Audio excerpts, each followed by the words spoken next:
exploradores espaciais! Na aula de hoje vamos estudar a evolução estelar, ou seja, vamos estudar o destino e a morte das estrelas. O destino delas depende das suas massas. Todas as estrelas nascem no que nós chamamos de nuvens formadoras ou nebulosas. A partir desse ponto, as estrelas nascem como protoestrelas.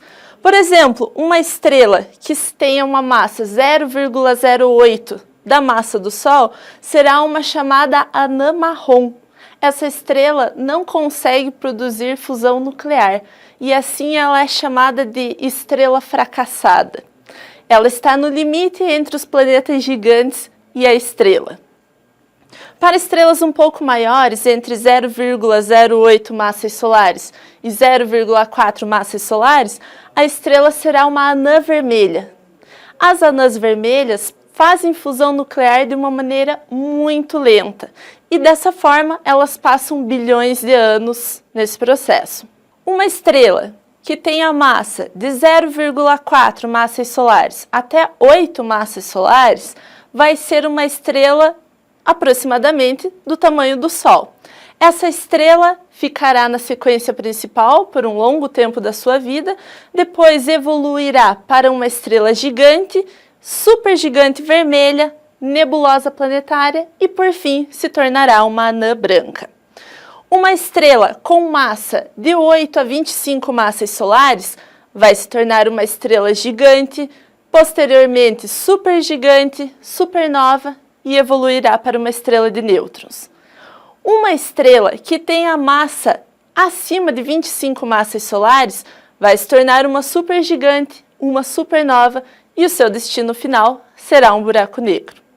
Agora vamos discutir detalhadamente cada um desses tipos de estrelas. Para uma estrela de 0,8 até 10 massas solares, do tipo do Sol, como nós já falamos, ela vem de uma nuvem de poeira, se forma uma estrela, depois vira uma gigante vermelha, uma supergigante vermelha, uma nebulosa planetária e, por fim, uma anã branca. Então, a fase em que a estrela passa a maior parte da sua vida é a fase da sequência principal, onde ela está fazendo fusão nuclear e está fazendo hidrogênio se tornar hélio. Após a estrela queimar todo o seu hidrogênio e hélio, ela entra em colapso gravitacional e entra na fase que nós chamamos de gigante vermelha. Nessa fase, a temperatura aumenta consideravelmente.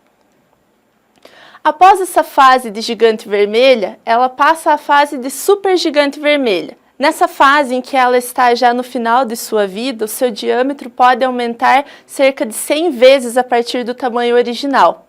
Alguns exemplos de supergigantes vermelhas são a Betelgeuse, que está na constelação de Órion, e Antares, que está na constelação de Escorpião.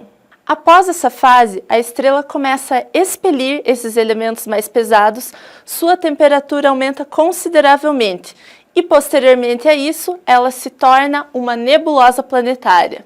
Como resquício da nebulosa planetária, surge o que nós chamamos de anã branca, que é uma estrela muito densa que fica no meio dessa nuvem de poeira. Estima-se que cerca de 98% das estrelas evoluirão para anãs brancas, devido à sua massa ser entre 0,8 e 10 massas solares.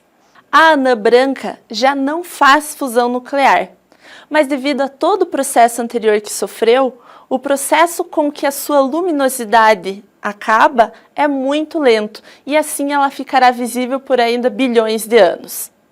Um exemplo de anã branca é a estrela Sirius, da constelação do Cão Maior. É interessante mencionar que a massa de uma estrela anã branca é de aproximadamente a massa do Sol, mas o seu raio é aproximadamente o raio da Terra. Isso significa que ela é uma estrela muito densa. Nas imagens, podemos ver alguns exemplos de nebulosa planetária. Essa é a nebulosa IC 418, essa é a nebulosa Anel do Sul, nebulosa M29 e a famosa nebulosa Olho de Gato. Para estrelas que têm de 10 a 25 massas solares, o destino é que elas se tornem gigante vermelha, posteriormente supergigante vermelha, que é o mesmo processo que nós acabamos de ver, mas depois disso elas vão se tornar supernovas e posteriormente evoluirão para estrelas de nêutrons. Somente estrelas com mais de 10 massas solares evoluirão para supernovas. Nesse processo, a estrela aumenta seu brilho cerca de 1 bilhão de vezes a partir do seu tamanho original. Esse processo demora poucos dias e isso aumenta muito a temperatura da estrela. Contudo, após atingir o brilho máximo, ela pode ter uma temperatura menor do que tinha originalmente. Dependendo da massa da estrela, a supernova pode se tornar ou uma estrela de nêutrons ou um buraco negro. Para estrelas de 10 a 25 massas solares, a estrela se tornará uma estrela de nêutrons. Depois que uma supernova explode, ela se torna uma estrela de nêutrons caso a sua massa tenha até cerca de 3 massas solares. Nesse caso, a sua densidade aumenta para cerca de 100 trilhões de gramas por centímetro cúbico. Para que vocês tenham noção, a densidade da água é 1 grama por centímetro cúbico. Além disso, o campo magnético dessas estrelas é cerca de 1 trilhão de vezes maior do que o campo magnético da Terra. Como essa estrela já não faz fusão nuclear, então a única força atuando sobre a estrela é a força gravitacional, e isso faz com que ela seja muito compactada. E isso faz com que os prótons e os elétrons acabem se reunindo e formando nêutrons. Dessa forma, a estrela possui em sua maior quantidade nêutrons. Devido à enorme força gravitacional e à ausência da fusão nuclear nessas estrelas, os prótons e os elétrons acabam ficando muito próximos, colidem e se tornam nêutrons. Dessa forma, maiormente a matéria da estrela são nêutrons. Existem alguns poucos prótons e elétrons também. Esses prótons e elétrons fazem com que haja um campo magnético muito grande na estrela e formem então os pulsares.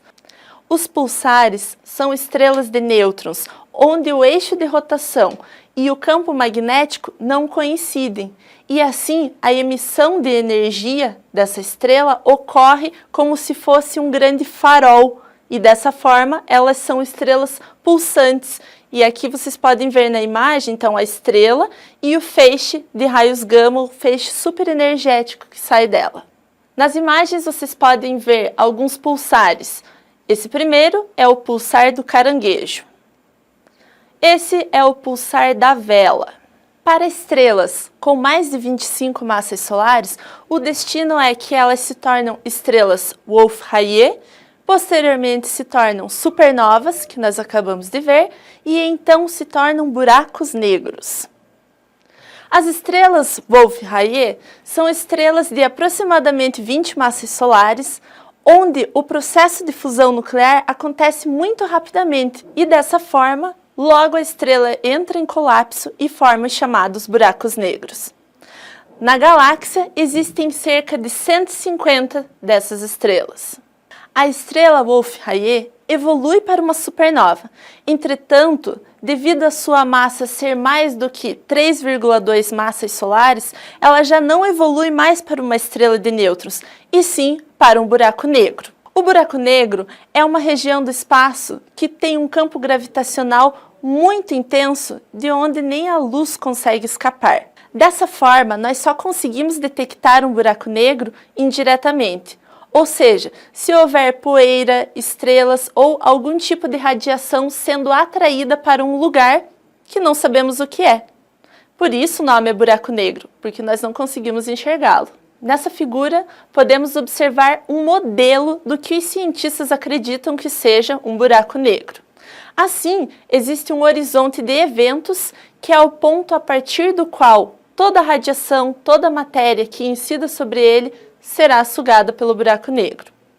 Existe também o que nós chamamos de disco de acreção, que é onde nós observamos se há matéria ou energia sendo atraídas. Nessa imagem, podemos ver uma estrela supergigante, que está entre o azul e o branco, sendo atraída por uma região onde há emissão de raios-x. Imagina-se então que ali haja um buraco negro. Bom, pessoal, por hoje é só. Espero que vocês tenham aproveitado. Qualquer dúvida, entre em contato comigo pelo chat e até mais!